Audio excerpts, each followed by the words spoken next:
Hello friends, I'm back with another new video, and yes, the subject of today's video is biology and we're talking about shrimp dissection. So without any waste of time, let's begin. But before we move on into our main topic, we need to know what is an arthropod. So an arthropod is an invertebrate animal with an exoskeleton made of chitin and segmented body parts.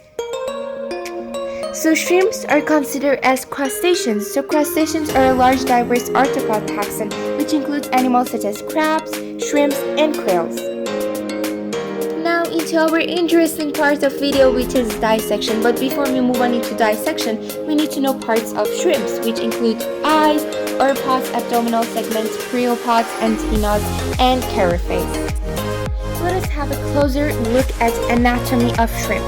As you can see, this is the body parts of shrimp, which includes the walking legs, which are the pair of legs which shrimps use to walk on the surface of the oceans, and a pair of antennae which shrimps use to sense the environment, and arthropods which shrimps use to swim.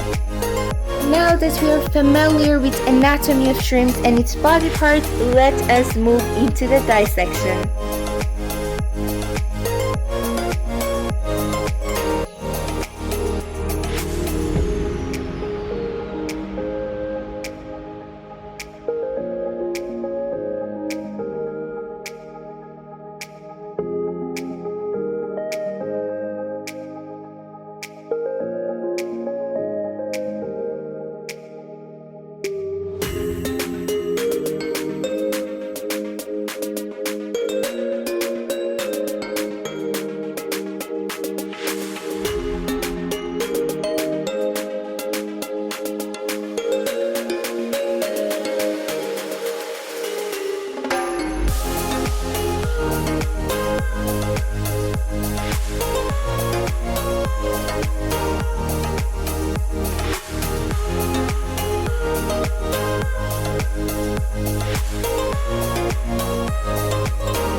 So this was the end of the video. Thanks for watching and I hope you enjoyed.